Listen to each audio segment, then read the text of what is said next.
كم قدست بيت كريستيان استمرو كم قدست بيت كريستيان مستير ناغلالز لب املاك داويت زتزاربو ززمرو زمهرو زتمهارو قاليو لب املاك داويت قالو كم زنغرنا እግዚአብሔር ባዕሉ ዝመስከረሉ መንፈስ ቅዱስ ዝመስከረሉ መጻሕፍቲ ዝመስከሩሉ ካብ ሁሉ በላዕሊ ድማ እግዚአብሔር ዝመስከረሉ ጻድቅ ሰብ እዩ ዳዊት ማለት አምላክ ልብ እግዚአብሔር ማለት እዩ ልብ አምላክ ማለት እዩ ልብ መንፈስ ቅዱስ ማለት እዩ ከም ትርጉም ክንሪዮ እንተለና ማለት ምክንያቱ እግዚአብሔር ታይብል ረከብክዎ ለዳዊት ገብርኤ በእስየም እመነ ዘከመ ልቤ ባሪያይ ዳዊት ልበይ ከም ዝፈትዎ ልበይ ከም ዝደልዮ ኮይኑ ረኺበዮ ይብል እግዚአብሔር ከዓይነት ሰብዩ ዝደሊ እንተይልና እግዚአብሔር ዝደልዮ ሰብ ከም ልቡ ከም ድልየቱ ዝነብር ሰብ እግዚአብሔር ዝፈትዎ ሰብ እዩ ናእግዚአብሔር ልብስ እንታዩ እንተይልና ናእግዚአብሔር ልቢ ህይወት እዩ ናእግዚአብሔር ልቢ ምሕረት እዩ ናእግዚአብሔር ልቢ ፍቅር እዩ ናእግዚአብሔር ልቢ ደግነት እዩ ናእግዚአብሔር ልቢ ሕያዋይ እዩ ናእግዚአብሔር ልቢ ቅሳነት እዩ ናእግዚአብሔር ልቢ ደግ እዩ ጽቡቕ እዩ በቃላት ክግለጽ ዘይኽእል ፍቅር ለዎ እግዚአብሔር ኣብ ልብ እግዚአብሔር ህይወት አላ ፍቅር አላ ሰላም አላ ረህዋ አላ ደግነት አላ ጽባቀ አላ ሰላም አላ ኮታስ አድላይ እንብለን መጽሐፍ ቅዱስውን ዝነገረና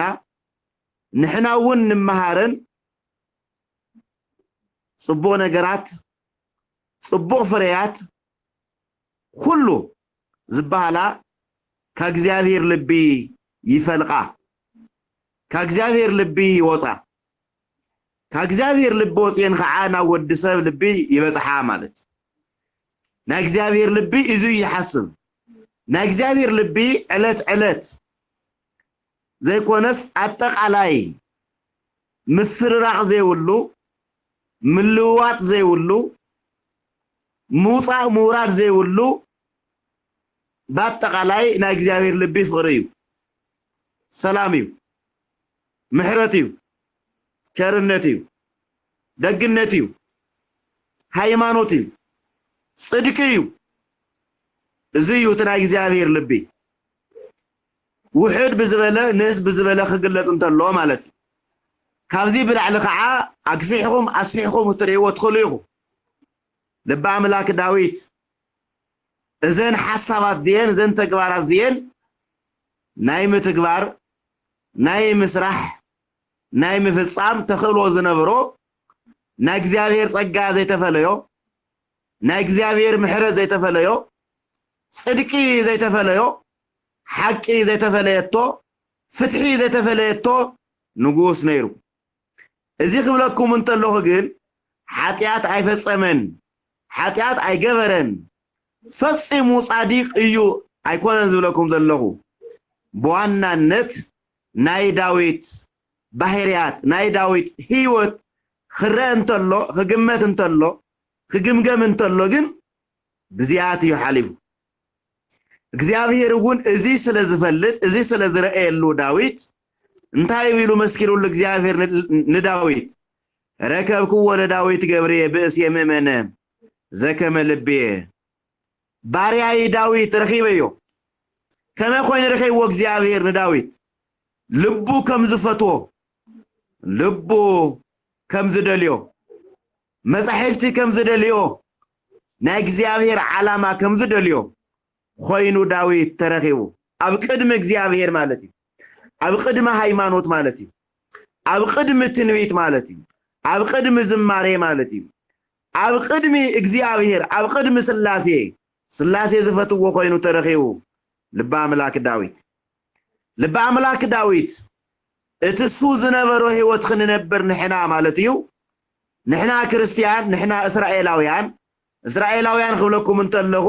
እስራኤል ዘነፍሲ ማለት እዩ እግዚአብሔር ዝአምኑ እግዚአብሔር ዝኽተሉ እግዚአብሔር ዝፈርሑ እስራኤላውያን ተባሂሎም ይጽውዑ እስራኤላውያን ዘስጋ ዘይኮነስ እስራኤል ዘነፍሲ ተባሂሎም ይጽውዑ ቤተ ክርስቲያን እስራኤላዊት እያ እስራኤላዊት ማለት ድማ እግዚአብሔራዊት ማለት እዩ እግዚአብሔራዊት ማለት ድማ ጻድቅ ማለት እዩ ናግዚአብሔር መንግስት ወራሲት ናግዚአብሔር ህይወት ዝትወርስ ናግዚአብሔር ብርሃን ዝበርሃላ ናግዚአብሔር ጸጋ ዝተዘርገሐላ ዝተወሃበላ ክርስቶስ ዝተሰወአላ መስዋዕት ኮይኑ ዝቀረበላ ስቃይ ዝተቀበለላ ቃል ኪዳን ዝኣተወላ አነ አቦኸ ዝበላ ንሳውን ንስኻ አቦይኻ ዝበለቶ አነ ወላድኻ ንስኻ አቦይኻ ተባሂሎም እግዚአብሔር አቦ ከም ዝኾነ ቤተ ክርስቲያን እውን ውላድ ከም ምዃና መጠን ቃል ዝኣተወትሉ ምዃኑ እናረጋግጸሉ እንፈልጠሉ ምስጢር እዩ ስለዚህ ልበ አምላክ ዳዊት ንሱን እግዚአብሔር ከም ዝነበረ ንሱን እግዚአብሔር ከም ዝተመላለሰ ከም ዝጸንሐ ጸኒሐ ጸናይክዎ ለእግዚአብሔር ሰምዓኒ ወተመይተኒ ከም ዝበሎ ንእግዚአብሔር ተጸብየዮ መልስውን ሂብኒ ርእሱ ክሳድውን ዘንበል አቢልለይ ቢሉ ከም ዝተዛረበና ከም ዝነገረና ልበ አምላክ ዳዊት ዝነበረ ህይወት ዝተመላለሰሉ ህይወት ንሕናውን ክንነብረሉ ክንመላለሰሉ የምህረና አሎ ዳዊት ከብታይና በለን ወዘህጎ ያነብ መዓልተ ወሌሊተ መዓልትውን ቃትርውን 24 ሰዓት ንማለት እዩ እንታይ ዝገብር ሕጉ ዘንብብ ናይ እግዚአብሔር ሕግ ታይ ይኸውን እተን 10 ቃላት ከም ዘለዋ ኮይነን እተን 6 ቃላት ወንጀል ከም ዘለዋ ኮይነን ናይ እግዚአብሔር ሕግ ካብዚ ብተወሳኺ ክንሪኦ እንተለና አክፊሕና አርቂቅና ክንሪኦ እንተለና እንታይ ይመስል እንትብል እንተለና ናይ እግዚአብሔር ሕግ ናይ ፍቅሪ ሕግ እዩ ናይ እግዚአብሔር ሕግ ናይ ምሕረት ሕግ እዩ ናይ እግዚአብሔር ሕግ ናይ ሕውየት ሕግ እዩ ናይ እግዚአብሔር ሕግ ናይ ድሕነት ሕግ እዩ ናይ እግዚአብሔር ሕግ ናይ ወንጀል ሕግ እዩ ናይ እግዚአብሔር ሕግ ናይ ምሕረት ሕግ እዩ ንዝጸምኡ ምስታይ እዩ ናይ እግዚአብሔር ሕግ ዝረሓው ምስታይ ዝጸምኡ ምስታይ ናይ እግዚአብሔር ሕግ ዝረሓው ምብላዕ እዩ ናይ እግዚአብሔር ሕግ ዝዓረቁ ምልባስ እዩ ናይ እግዚአብሔር ሕግ ዝጠመዩ ክበልዑ ምግባር እዩ ናይ እግዚአብሔር ሕግ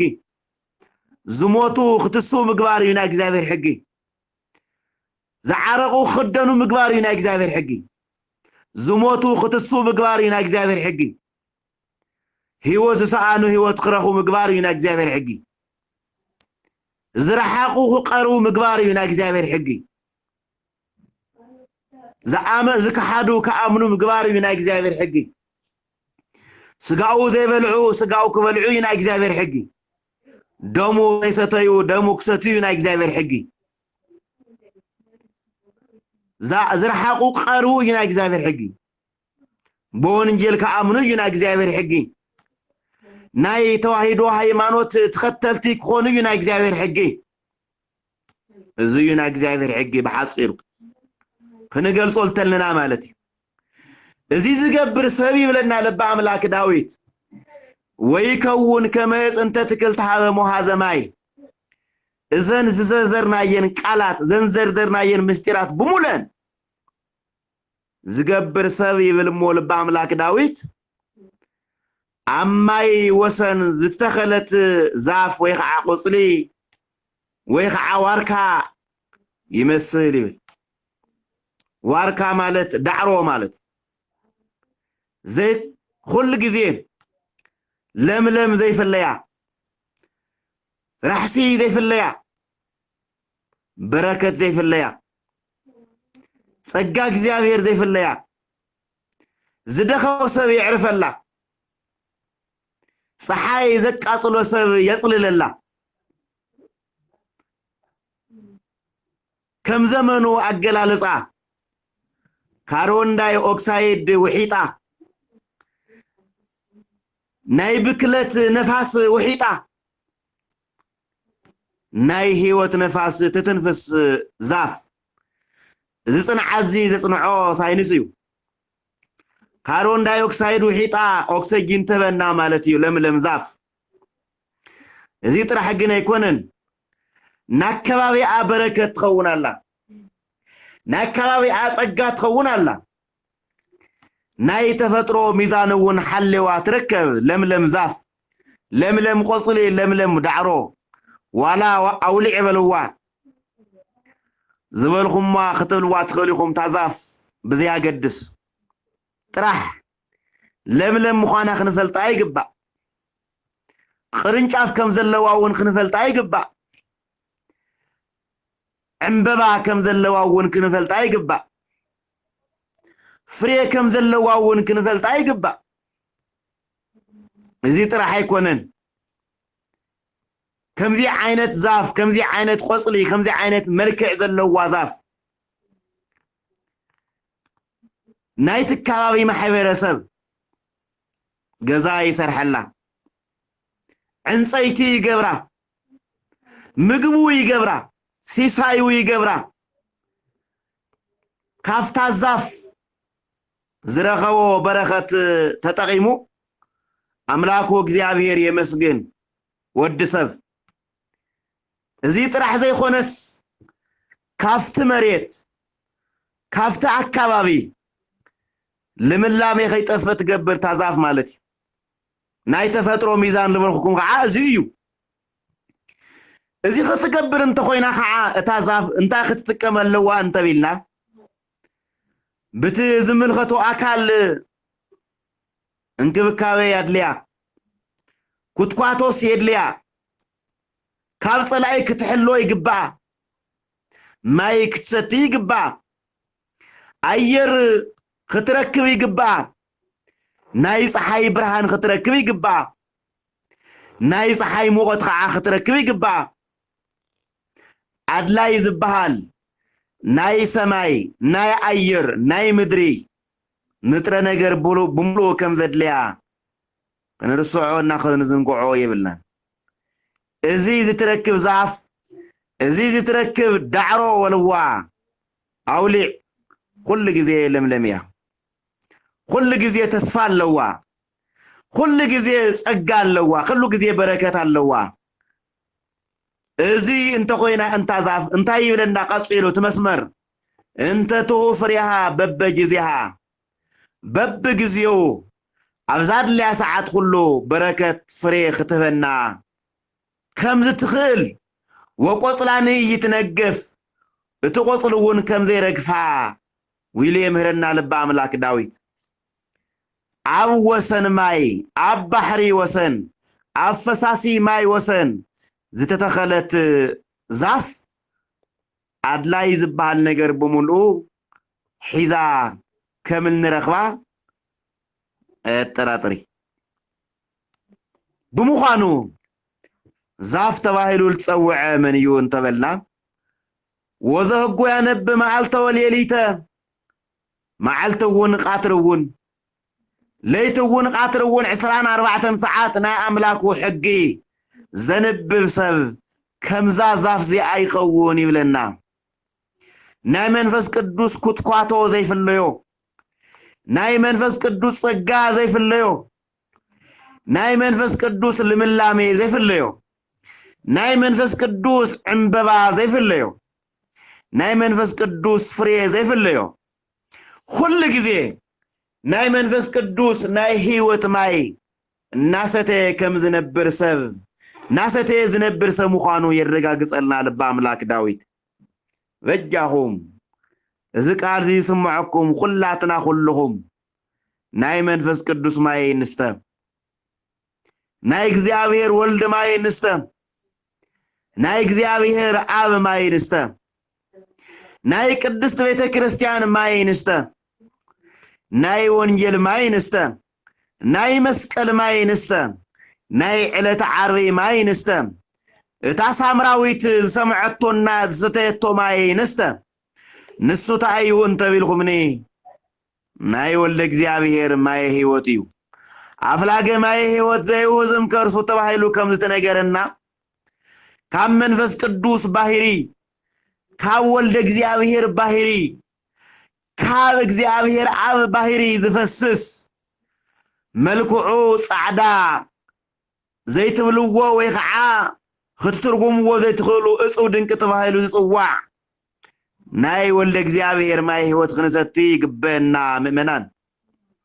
እዚ ክንገብር ኢና እግዚአብሔር ብቃሉ በወንጌሉ ጸዊዕና ናይ እግዚአብሔር መንግስት እውን ክንወርስ ተጸዊዕና ኣለና ጸውዒትና ናኽብሮ ንሕና ናይ መንፈስ ቅዱስ ዳዕሮታት ኢና ንሕና ናይ መንፈስ ቅዱስ አውሊዓት ኢና ንሕና ናይ መንፈስ ቅዱስ ብርቱካናት ኢና ንሕና ናይ መንፈስ ቅዱስ አትክልቲ ኢና ምእመናን አሕዋት አሓት ሊቃውንተ ቤተ ክርስቲያን ኩልና እዚ ቃል ይስምዐና ናይ እግዚአብሔር አትክልቲ ኢና ናይ እግዚአብሔር እጽዋት ኢና ንሕና ናይ መንፈስ ቅዱስ መስተን ንሰቲ ናይ ቤተ ክርስቲያን መስተን ንሰቲ ናይ ወንጌል መስተን ንሰቲ ሐዲስ ኪዳን ንሰተይና ብሉይ ኪዳን እውን ዝሰተይና ናይ መንፈስ ቅዱስ አትክልቲ ኢና ንሕና እዚ ካብ ልቢ ክነስተውዕሎ ይግባእ እዚ እንተ ገበርና እንተ ትውፍሪሃ በበጊዜሃ ይብለና በብጊዜው መንፈስ ቅዱስ ዝደልዮ እግዚአብሔር ዝደልዮ ቤተ ክርስቲያን ዝትደልዮ ወንጌል እውን ከም ዘምህረና ዝደልዮ ፍሬ ነፍሪ ልባላቅ ማነው ወልደ እግዚአብሔር ባዕሉ ከምህረና እንተሎ አብ ዮሐንስ ወንጌል ምዕራፍ 14 ቁጽሪ 13 እንታይ ብለና እንተ ቢልኹምኒ እሞዛ አቀበ ቃሌ ይብለና አነ ወአውየ ንገብር ምዕራፍ ንመጽሐፍ ይሆን ንገብር ምዕራፍ ውስቴቱ ቃለይ ዝሕልው ቃለይ ዝፍጽም ሰብ እንተሃልዩ አነውን አቦይውን መንፈስ ቅዱስውን ናው ንመጽእ ገዛናውን ክንገብሮ ኢና ስድራና ክንገብሮ ኢና ቤተሰብና ክንገብሮ ኢና ይብል ወልደ እግዚአብሔር በሐቅ እግዚአብሔር አይሕሱን እዩ ኢየሱስ ቃሎ ዘነበበ ተባሂሉ ከም ዝተነገረና እግዚአብሔር ዝተዛረበ ቃል እግዚአብሔር ዘምህረና ቃል እግዚአብሔር አይሕሱን እሞ ዘይሕሱ አምላኽ ክንወተሎ ይግባእ አረ ጥራሕ እዚ አይኮነን መንፈስ ቅዱስ ናባና ይመጽእ ናብ ሐዋርያት ከም ዝወረደ ናባና ይወርድ መንፈስ ቅዱስ ናብ ሐዋርያት ታይ ክገብር መጽኡ እንተቢልኹምኒ ምስጢር ክገልጸሎም መጽኡ ናይ መንፈስ ቅዱስ ናይ ባዕሉ ስድራ ክኾኑሉ ምንቲ መጽኡ መንፈስ ቅዱስ ምስጢር ከዓ ገሊጽሎም ናይ ዓለም ቋንቋውን ገሊጽሎም በትክክል ናይ እግዚአብሔር ዳዕሮታት ምዃኑን አረጋጊጽሎም ካብ ጸጉሮም ካብ ርእስ ጸጉሮም ጀሚሩ ክሻብ እግር ጽፍሮም እግዚአብሔር ተዋሂድዎም ምስጢር ተዋሂድዎም ወንጌል ተዋሂዳቶም ስላሴ ተዋሂድዎም ሕይወት ተዋሂዳቶም ብርሃን ተዋሂዳቶም ጸጋ ተዋሂዳቶም ሰላም ተዋሂዳቶም ፍቅር ተዋሂዳቶም ፍቅር ተዋሂዳቶም ፍቅር ሰቢሆም ወንጌል ተዋሂዳቶም ወንጌል ሰቢሆም ሕይወት ተዋሂዳቶም ሕይወት ሰቢሆም ጸጋ ተዋሂዳቶም ጸጋ ለዓለም ሰቢሆም በረከት ተዋሂዳቶም በረከት ለዓለም ሰቢሆም ንዚ ኮዩ ዮሐንስ ንዘንወኩም በእንተው ዝሃሎም ቅድሙ ውእቱ ንሕና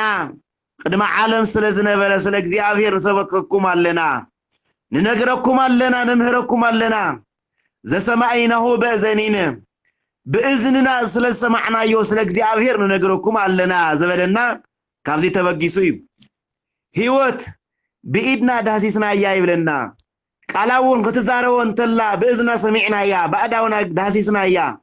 بعيننا ونرئنا يا يبلنال يوحنس بملختو سلازي نحنا كم زنخنا يا كم زداسسنا يا كم سمعنا يا نسهم ون سقا بلعهم داسسوا دماساتكم داسسوا قالا سمعكم ادمصوا اداوكم يداسسا اذانكم يسمعوا عينتكم ون يرأيوا يبلنا يوحنس بملختو إذي انت قبرهم ناي هو التساتفتي كمان تخوني يخوم يبلنا ناي برهان تساتفتي تخوني يخوم يبلنا ستافي عملاق عيفر ليكم من يبلنا ستافي منفس قدوس عيفر ليكم من يبلنا ستافي منفس قدوس مالت ستافي هيوت مالتيو ستافي منفس قدوس مالت ستافي برهان مالتيو ستافي منفس قدوس مالت ستافي سلام مالتيو ستافي منفس قدوس مالت ستافي زلعالماوي النت مالتيو بحصيرو نايزل عالم سبخ تخونو ناي እግዚአብሔር መንግስት ሰብخ تخونو ይብለና ሞት መጽሐፍ ህይወት ዳሰሰው ይብለና ህይወት ራእይ ይብለና ጸጋ ራእይ ይብለና ብርሃን ራእይ ይብለና ወንጌል አስተውዕል ይብለና እዚህ ዩና እግዚአብሔር ቃል እዚህ ዩና ቤተክርስቲያን ቃል እዚህ ዩና ህይወት ቃል እዚህ ዩና በረከት ቃል እዚህ ዩና ይዘለ ዓለም ቃል እዚህ ዩና እግዚአብሔር መንግስት ቃል እዚህ እዩ ናይ ስላሴ ቃል እዚህ እዩ ናይ ቤተ ክርስቲያን ድምጽ እዚህ እዩ ቃል ወልደ እግዚአብሔር እዚህ እዩ ቃል ስላሴ እዚህ እዩ ቃል ህይወት እዚህ እዩ ቃል ሰላም እዚህ እዩ ቃል ጸጋ እዚህ እዩ ቃል መስቀል እዚህ እዩ ቃል እግዚአብሔር አብ ቃል እግዚአብሔር ወልድ ቃል እግዚአብሔር መንፈስ ቅዱስ በዘመንገድ እዚህ ክንጓዓዝ ይግበአና በሙሳህ ወልደ እግዚአብሔር ከምህርና እንተሎ በማቴዎስ ወንጌል ምዕራፍ 7 ካብ ቁጥሪ 17 ከነንብቦ እንተልና ከምዚ ይብለና ወልደ እግዚአብሔር በሕያው ቃሉ ዓለማት ብዝፈጠረሉ ዓለማት ብዝከወነሉ ዓለማት ብዝሰርሐሉ ሕያው ቃሉ ከምዚ ይብለና እግዚአብሔር ወልድ ከምዚ ይብለና ወድ እግዚአብሔር ከምዚ ይብለና ቃል እግዚአብሔር ከምዚ ይብለና ቃል መንፈስ ቅዱስ ከምዚ ይብለና ወድ ማርያም ኢየሱስ ክርስቶስ ከምዚ ይብለና ትንቢተ ነቢያት ኢየሱስ ክርስቶስ ከምዚ ይብለና ስብከተ ሐዋርያት ኢየሱስ ክርስቶስ ከምዚ ይብለና ምስጢር ሊቃውንቲ ኢየሱስ ክርስቶስ ከምዚ ይብለና ናይ ቅድስት ድንግል ማርያም ወላድ ኢየሱስ ክርስቶስ ከመሆቼ ኩሉ ሰናይ ፍሬ ሰናይ ፈሪ ወኩይ ፍሬ ኩይ ይፈሪ ጽቡቅ ዛፍ ጽቡቅ ቆጽሊ ጽቡቅ ዳዕሮ ጽቡቅ አውሊዕ ጽቡቅ ፍሬ ይፈሪ ይብለና አሕዋት አሓት ጽቡቅ ዛፍ ጽቡቅ ዳዕሮ ሕማቅ ፍሬ ከፍሪ አይኽልን ይብለና በጃሁም ናይ እግዚአብሔር ወላድ ከምዃና መጠን ናይ ቤተ ክርስቲያን ወላድ ከምዃና መጠን ናይ መንፈስ ቅዱስ ወላድ ከምዃና መጠን አንተ ሙሰ ጽንሁ ተስፋሁ ለአብ ንስኹምስ ናይ እግዚአብሔር ጸጋ ናይ እግዚአብሔር ክብር ተጸበዩ ተባሂሉ ከምልተ ነገረና ወይ ተጻውም ኢየሩሳሌም ካብ ፍቅሪ ዓለም ካብ ሰላም ዓለም ካብ ሃይማኖት ዓለም አይቱጸው ተባሂሉ ከምልተ ነገረና ካና እግዚአብሔር ጸጋ አይኖጻ ጽቡቅ ዛፍ እንኹነሉ እግዚአብሔር ጽቡቅ ፍሬ እንኹነሉ እግዚአብሔር ዘኸሎ ፍሬ እግዚአብሔር አባጽሖ ይሞ እግዚአብሔር ዘኸለና እግዚአብሔር ወን ዛባጽሐና አትክልት እንኹነሉ እግዚአብሔር በሐቂ እዚያ ያኽንኸውን ዝግበና ምእመናን አሕዋት አሓት ሊቃውንት ቤተ ክርስቲያን እይክል ሰናይ ፍሬ እኩየ ፍሬ ሕማቅ ዛፍ መርዛማ ዛፍ ጽቡቅ ፍሬ ክፈሪ አይኽልን ጽቡቅ ዛፍውን መርዛማ ፍሬ ክፈሪ አይኽልን ኮታስ እቲ ጽቡቅ ዛፍ ጽቡቅ ፍሬ ይፈሪ ይብለና እቲ ሕማቅ ዛፍ ድማ ሕማቅ ፍሬ ይፈሪ ይብለና እዚኣ ከመያ እንተቢልኹምኒ ቅድስቲ ሐና ቅድስት ድንግል ማርያም ማፍሪያ ታይሞት ብልዋ ደዚኣ ቅዱስ አብርሃም ቅዱስ ይስሐቅ አፍሪው ታይሞት ብልዎ ዝፍሪ ጸጋዚ ቅድስት ሐና ቅድስት ድንግል ማርያም አፍሪያ ቅዱስ ኢያቄም ቅድስት ድንግል ማርያም አፍሪው ዘካርያስ ካህኑ ዘካርያስ አደ ቅድስት ኤልሳቤጥ ባዕላ ቅዱስ ዝኾነ ዮሐንስ ካህን ተባሂሉ ልትጸውዐ ናይ ኦሪት መወዳታ ናይ ሐዲስ ኪዳን መፈለምታ ዝኾነ መጀመርታ ዝኾነ ዮሐንስ መጥምቆ መለኮት ተባሂሉ ልትጸውዐ ዮሐንስ አደ ማህፀን ኤልሳቤጥ አፍሪያ تعجلت كويو برغت كويو استي حسبوا استرأيوا استرأيوا استعسنتنوا استي يستوعلوا كم دي مسألة ጸጋ እግዚአብሔር نود ሰብሂው አረዚ ጥራህ ላይ መስለኩም አህዋጣሓት ቅድስት ድንግል ማርያም ናይ ሰማይ ናይ ምድርን አምላክ ዝኾነ ኢየሱስ ክርስቶስ አፍሪያ ናይ መወዳታ ምስጢር ወዳቶ ቅድስት ድንግል ማርያም ሰማይ ወምድር ዘያገምሮ ማህፀን ድንግል ጾሮ ሰማይና ምድር ዘይخلዎ ሰማይና ምድር ዘይጾርዎ ሰማይና ምድር ዘይሽከምዎ ኢየሱስ ክርስቶስ ናይ ቅድስት ድንግል ማርያም ማህፀን ተሸክምዎ ጽቡቅ ዛፍ ማለት እዚ እዩ መልካም ዛፍ ማለት እዚ እዩ መልካም ፍሬ ማለት ደማ እዚ እዩ አፍቲ ዘወትር ጸሎትና በሰላም ቅዱስ ገብርኤል መልአክ ኢላን ንጽልዮ ሰላም ንለኪ ሰላም እንብለኪና ብናይ ቅዱስ ገብርኤል ሰላምታ ሰላም ንብለኪ ንዓኸ ጥራሕ ግን አይኮነን ወድ ኽውን ወድ ማህፀን ኽውን ወድ ቡሩክ ማህፀን ኽውን ቡሩክ እዩ እናበልና ነመስግና ቅድስት ድንግል ማርያም ነመስግኖ እግዚአብሔር አረዚ ጥራሕ አይኮነን ኤልሳቤጥ አመስግናቶ አመስግናታ ወቡሩክታ አንቲ ዘተሰሚ ቃለ ዘነገሮች ማበ እግዚአብሔር ካብ እግዚአብሔር ሰሚዖም ዘነገርኩ ቃል ሰምዒ ተስተውዕል ተስተንትኒ ንስኺ ቡሩክቲ ኺሎ ኢላ አመስግናታ ታይሞት ብልዋ ደዚያ ታይሞት ብልዋ ቅድስ ዚያ እስቲ እግዚአብሔር ዘመረጻ ወዱ ኢየሱስ ክርስቶስ ወን ዘወለደቱ ቅድስት ድንግል ማርያም ካብዚያ ዘበለጸ መልካም ዛፍ አበይርከብ ቅድስት ዛፍ አበይርከብ ንጽሕት ዛፍ አበይርከብ ቅድስት ድንግል ማርያም ናይ ሐዲስ ኪዳን መልካም እጽያ መልካም ዛፍያ ናይ ኢየሱስ ክርስቶስ አደ እፀ ሕይወት ዊሊ ጽዋዓ መጽሐፍ እፀ ሕይወት ቅድስት ድንግል ማርያም ወዳ ኢየሱስ ክርስቶስ እንበልዖ ናይ ሕይወት ፍሬ እንትኸውን ቅድስት ድንግል ማርያም ወን እትዝብላዕ ናይ ሕይወት ፍሬ ዘፍሬትልና ናይ ሕይወት ፍሬ ዘርኸበትልና ዘሃበትና ቅድስት ድንግል ማርያም እያ ስለዚህ ቅድስት ድንግል ማርያም ናይ ሐዲስ ኪዳን መልካም ዛፍ ናይ ሐዲስ ኪዳን መልካም እጽ ጽብቕቲ እጽ አረ ኸመጌርና ንግለጻ ደዚያ እግዚአብሔር ዝመረጻ መንፈስ ቅዱስ ዝመረጻ እግዚአብሔር ዝመረጻ ጽብቕቲ ዛፍ ከምዚኣ ዝመሰለት እያ ስለዚህ ቅድስት ድንግል ማርያም ጽቡቅ ፍሬ መልካም ፍሬ አፍሪያ ሂባትና እትል ዘሃበትና ፍሬውን አመስቀል ተሰቂሎ ስጋው ሂብና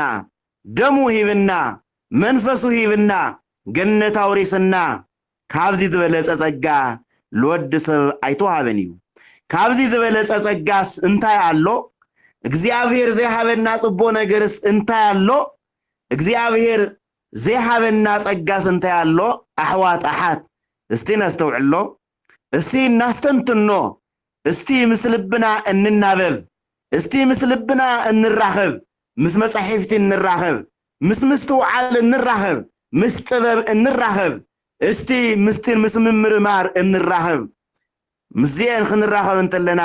ምስተውዓል ዚ ይህባና ምስተውዓል ዚ ይለግሳና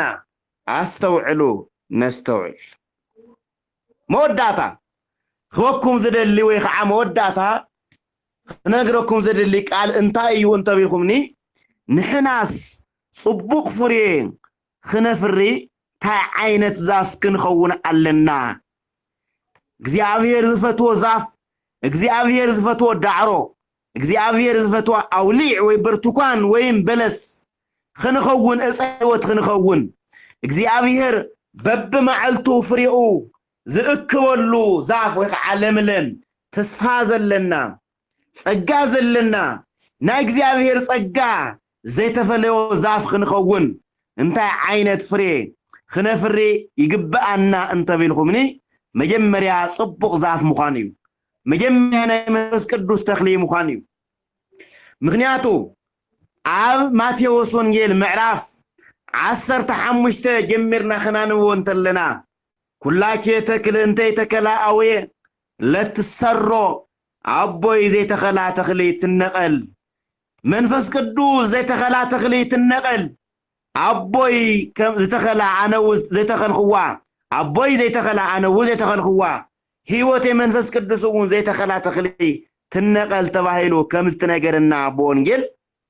እግዚአብሔር ዘይ ተخلو ተخሊ ንቀልዩ እግዚአብሔር ዘይ ጽድቆ ተخሊ ንቀልዩ እግዚአብሔር ዝነቀሎ ተخሊ ድማ ክልምልም አይኽልን እዩ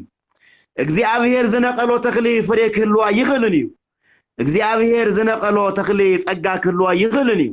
እግዚአብሔር ዝነቀሎ ተخሊ ድማ ናይ እግዚአብሔር ተخሊ ባል አይኽልን እዩ ስለዚህ በመጀመርታ ናይ እግዚአብሔር ተخሊ ንኹን እግዚአብሔር ዝተخሎ እግዚአብሔር ዘጽድቆ እግዚአብሔር ዘባጽሖ እግዚአብሔር አትክልቲ ዝተخሎ እግዚአብሔር በበመዓልቱ ዝኹትኹቶ ናይ እግዚአብሔር ጸጋ ዘይተፈለዮ ዛፍ ክንኸውን ይግበና ወድ ተባዕቱን እንኹን ደቂ አንስትዮ ሁላትና ይምልከተና እዩ ከምዚ ዓይነት ዛፍ እንተኾንና እግዚአብሔር ይኹትኹተና እግዚአብሔር ናይ ህይወት ማየስቲና እግዚአብሔር ናይ ብርሃን ማየስቲና እግዚአብሔር መላእክቱ ሐልዩ ክሕልወና ይገብር እግዚአብሔር ካብ ሕማቅ ነገር ካብ ሕማቅ ለይቲ ካብ ሕማቅ ማዕልቲ ካብ ሕማቅ ሰብ ይሕልወና እግዚአብሔር ናይ ዘለዓለም ንጉስ እዩሞ እግዚአብሔር ናይ ብርሃን ንጉስ እዩሞ እዚ ጸጋዚ ሁሉ ይህበና እግዚአብሔር ስለዚህ እግዚአብሔር ምሳና ዝኾነ እንተኾነ ከዓ እግዚአብሔር ተኸለና አትክልት እንተኾና ድማ እተን እናፍሬን ፍሬታት ክሕብረኩም እደሊ ብርሃን ዓለም ቅዱስ ጳውሎስ ናብ ገላትያ ምእመናን ዝፈነዎ ዝለኣኾ መልእኽቲ ምዕራፍ 5 ካብ ቁጽሪ 22 ጀሚርና خنانو እንተለና ከምዚ ዝብል ቃል ተመዝጊቡ ንረክብ ወፍሬ ሁሰ ለመንፈስ ቅዱስ ይብለና ናይ መንፈስ ቅዱስ ፍሬ ይብለና ናይ እግዚአብሔር ፍሬስ ይብለና ናይ ቤተ ክርስቲያን ፍሬስ ይብለና ናይ ወንጌል ፍሬስ ይብለና እሺ እትሓደ ፍቅሪ ይብለና ፍቅሪ ማለት ብጻይኻ ከም ህይወትኻ ከም ባዕኻ ፍተው ዝብል እዩ ካፍቶም 10 ቃላትውን ካፍቶም 10 ቃላት ኦሪት ዝንብለንውን እትሓንትና ተዋነኛ እንብላ አፍቅር ቢጻይካ ከመ ነፍስከ ብጻይኻ ከም ህይወትኻ ከም ባዕልኻ ከም ርስኻ ገይርኻ ፍቶ ይብለና ካባኻ በታሕቲ አይበለናን ካባኻ በላዕሉውን አይበለናን ስለዚህ ከም ባዕልኻ ገይርኻ ፍቶ ይብለና ስለዚህ ነንባዕልና ክንፋቶ ይግበና ነንባዕልና ምፍታው ዝመሰለ ፍሬ ክነፍሪ ይግበና ሕጽር ብዝበለ መልክዑ ማለት እዩ ካው ቃጺሉ እግዚአብሔር በኃይልና ሁሉ بلبنا كله بحسابنا كله بتجبرنا كله خنفت ويجبع زي انت جبرنا حاتياتنا كله يدمسس حاتياتنا كله يسرز حاتياتنا كله يرسع حاتياتنا كله ينصه يرحق እግዚአብሔር ይፈቆ እግዚአብሔር የጥፎ حاتيات ማለትዩ እስመ ተፋቅሮ የደመሶን ለኩሉን ሀጣው እግዚአብሔር ዘሐበና ፍቅሪ نتن حاتيات كلن يدمسسن يسرزن يقاصلن يقلطن تباهلو كملت نغرنا ننبعلنا تتفاتيونا ننبعلنا تتفاقيرنا حاتيات زبال نغر اب هيوتنا كلو ايخلنيو سلازي اتحادنا كريستيان كابايون زصبه كاباخون እግዚአብሔር ዝጽበዮ كاباي እግዚአብሔር ዝጽበዮ كاباخوم እግዚአብሔር ዝጽበዮ ቤተ ክርስቲያን ካባይውን ካባሆሙ ዝጽበዮ ፍሬ እንታይውን ተቢልና ቁጥር 1 ፍቅሪ ዝብል እዩ ስለዚህ ሁላትና ፍቅሪ ክናፍሪ ይግባ ፍቅሪ እንተፍሪና እታ አዝመራ ዝስብስቦ ዝእክቦ እግዚአብሔር መንፈስ ቅዱስ እዩ ምክንያቱ እቲ ፍቅሪ ዝብል ፍሬ ናይ መንፈስ ቅዱስ ፍሬ ስለዝኾነ ቀጥታ ናይ እግዚአብሔር መንፈስ ቅዱስ ፍሬ ኮይኑ እግዚአብሔር መንፈስ ቅዱስ ይክዎ ማለት እዩ خلاي دستا زبلي ببصاينا صبو ነገር خنحጎስ ببعلنا ونصبو نجر خنحجوس እግዚአብሔር بزحابنا ونصبو نجر خنحجوس يجبئنا سلذي بران عالم قدس باولوس ون وسخو مثل زي حزن حزنو مس حزن سب حزنو مس زحجوس سب دما تحجوسو እግዚአብሔር بزغبرلكم እግዚአብሔር بزهبكم ጸጋውን تحجوسو ويلو كم زنجرنا እግዚአብሔር بزحابنا ጸጋ እግዚአብሔር بزحابنا بركت كله خنحجوس يجبانا سلساي فري سلام يو نبعلخا نهليناخا سلام قبريو اتحفتي نبعلخي سلام هابيو اتنحواتي نبعلخن سلام هاوو اتمحواتي نبعلخم سلام هاوو نلبخم سلام هاوو نايمرخم سلام هاوو نلسانخم سلام هاوو نمعلتخم سلام هاوو نبصايخم سلام هاوو نبيت كريستيان ون سلام هاوو نغور بيتكم سلام هاوو نخلو نجر او قدنكم نزلو بب معلتون استرخوا كله سلام هاوو نلبكم سلام هاو نغزيابير ون سلام هاو نونجيل سلام هاو نهاجر سلام هاو نبصايكم سلام هاو نغور بيتكم سلام هاو اب حدار نزلكم اتحفت اب حدار زلخي نبعل غزاخي سلام هابيو اتحوي اب حدار زلخا نحفتك سلام نبعلت غزاخا سلام هبا كم كدان كم كبورتا خم قميص سلام مالبسا فقري البسا تحواس البسا زيو سلساي خم محبراوي هيوت ننبعلنا سلام انوهاب يقبلنا زيو سلام زيو بركت زي سلساي فريو نحنا خنا فريو يقبلنا فري مغنياتو نا እግዚአብሔር አትክልቲና ይልናይና በብ ማዕልቱ ና እግዚአብሔር ሕጊ ننبب النقبر سبات عال ماي وسن زتخلت قصلي مثلنا خنبر وين ننبر سبات تباهيلنا زقبئنا سبات تقوينا زن فريزين خنفريني زقبئنا ثلاثة فريات نجيلكم والله سلساي ما انه ربعي تقستي مالت حما نجر خرون تلهم حما نجر ختسمع انت لهم بتقستي محلاف صبو نجرون خطرين تلهم بتقستي مقبال كوتاس عفتو انجل تصحيفو كامل نرخوه كاب حما نجر خلو كافتنا نجر خلو تعقسنا እግዚአብሔር خنصبو يقبئنا وزع زلفت قستو ويدين مكراي مصيو سقاي خمصيو صقم خمصيو ነገር ግን ዝተዓገሰ ሰብ ህይወቱ ካጥርፋዩ ተባሂሉ ከምስት ነገርና በትዕግስቲ ናይግዚአብሔር መንግስቲ ከምንወርሳ ይነግረናል ናይግዚአብሔር መንግስቲ ንሙራስ ደግሞ ቀድምና ናይግዚአብሔር ሰባት ምዃንና خنመስክር ይግበና ስለዚህ ረብዓይ ንሕና خنافርዮ ዝግበና ፍሬ ትዕግስቲ ዝብል ምዃኑ خنርስዖ خنዝንግዖ ይብልናል ሓምሻይ ፍሬ بيت كريستيان زتبهاله بمولو مالتيو خفريو زغبا مصوات زبليو مصوات زصماسب ابلعو زصماسب عسكيو زرحابه سب ابلعو زعرق سب البسو زحزن سب اجو خبلو معرف غزاسينو معرف استيقكم سب معرف هابو اجو خبلو مورال خنو زتما እግዚአብሔር አብልዕዎ زتما እግዚአብሔር አስቲይዎ زحمم እግዚአብሔር ጠይቅዎ زعرق እግዚአብሔር خدنዎ كما انت بالخمني حدا سب نا እግዚአብሔር محدريو حدا كريستيان نا እግዚአብሔር محدريو حدا كريستيان كصمن تلو እግዚአብሔር كم صمه استوعلو حدا كريستيان خطمن تلو እግዚአብሔር كم صمه استوعلو حدا سب كسر تلو كريستيان بتلخ ع كريستيان تخونه እግዚአብሔር كم زسر كم استعصر فلطو حدا كريستيان كعرق انتلو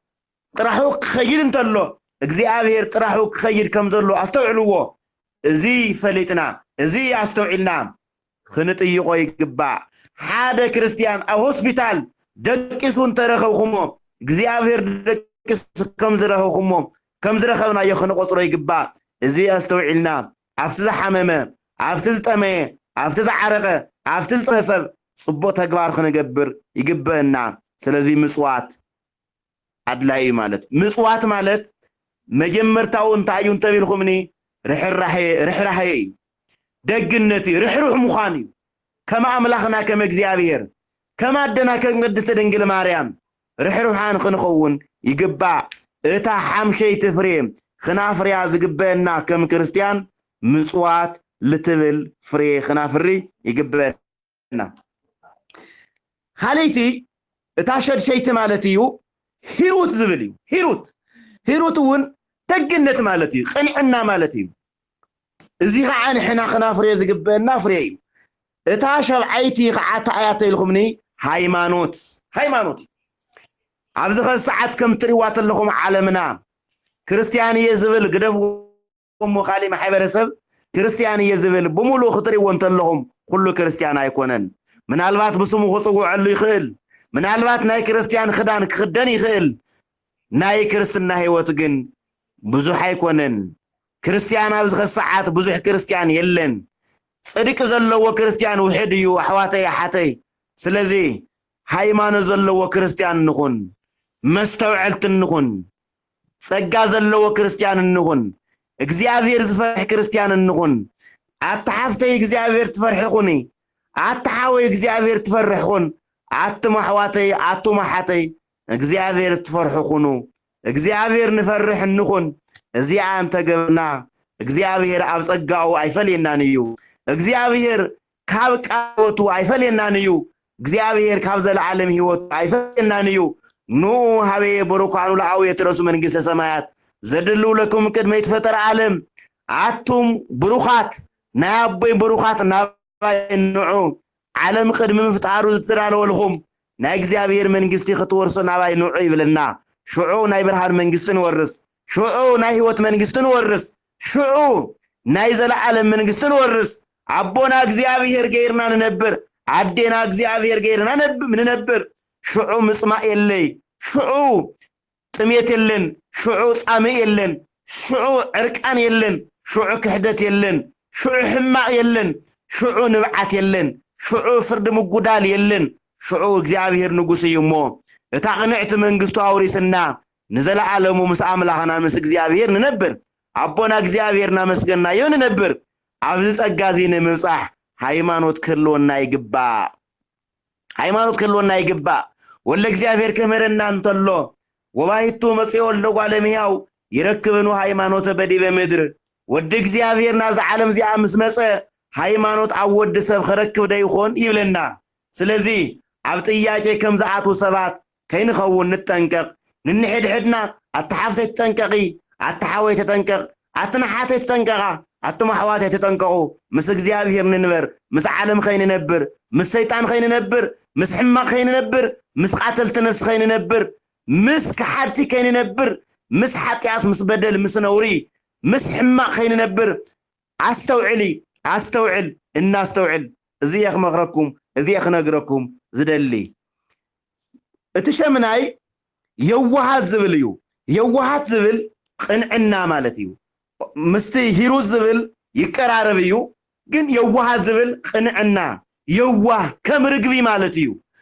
کون یوه نه کمرگ و طیبانه کمر عروی مدر کمستوالنا نسخم کمرگوی یوه نخونو کیم زیبلو بکر زیبلو تنقل زیبلو حمق زیبلو کریستیان نخون زیعه مبلش منیتی نفریا فریعیا اتانای موداتا تشعیتی فرید ما زموتنيا كاين خون اتحفتي زموتنيا كاين تكون تتنكري اتحاوي زموتنيا كاين تكون تتنكر وا نوع على بعل حدار خطر لك يقبع نوع على بعل حدار كلوك يقبع بحق تعصر بحق نتعصر بهايمانوت نتعصر بفقر نتعصر بእግዚአብሔር ጸጋ نتعصر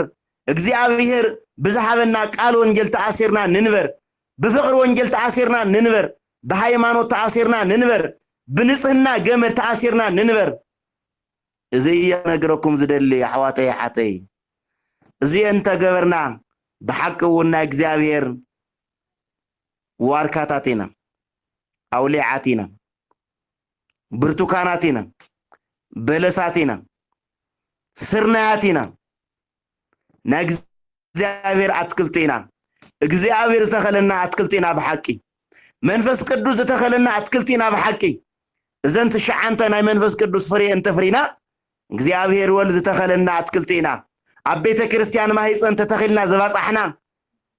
ዕለት ናይ መንፈስ ቅዱስ ህይወት ናይ ህይወት ቃል ናይ ህይወት ማይ ንሰቲ አትክልቴና ማለት እዩ እዚኣ አንተ ገበርና በሐቂ ክርስቲያኒና በሐቂ ደቅ እግዚአብሔርና በሐቂ ስድራ እግዚአብሔርና በሐቂ ስድራ መንፈስ ቅዱስና በሐቂ ና እግዚአብሔር መንግስት ሰባቲና እታን ተስፋን ንገብረና እግዚአብሔር መንግስቲ ከምል ንወርሳ አብዚ ናረጋግጻለና ማለት እዩ ዘምህረና ዝማዓደና ቃሉ ዝወሃበና እግዚአብሔር ክብርና ምስጋና ንዑ ይኹን ወዘጎ ያነብ መዓልተ ወሌሊተ መዓልተውን ቀትርውን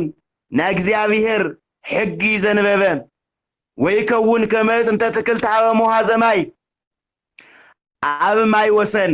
አብ ባህር ወሰን ከምስተኸለት ኩል ጊዜ ለምለም ኩል ጊዜ ፍሬ ኩል ጊዜ ዕንበባ ከምዘይ ፍለያ እጽ ወይ ዛፍ ወይ ቆጽሊ ይኸውን እንተ ቱ ፍሬ በበጊዜሃ በበጊዜው ፍሬ ከምትብ ወቆጽላነ ይትነገፍ ቆጽላውን ከምዘይ ረግፍ ከምዘይ ደርቅ ክንኸውን እግዚአብሔር አምላክና ይርደእና ከምተም አቦታትና ከምተም ቅዱሳን ከምተን አዴታትና ከምተን ቅዱሳት ክንኸውን አምላክ ይርደእና ወስብሐት ለእግዚአብሔር ወለወላዲቱ ድንግል ወለመስቀል ክቡር ዳህን ህደሩ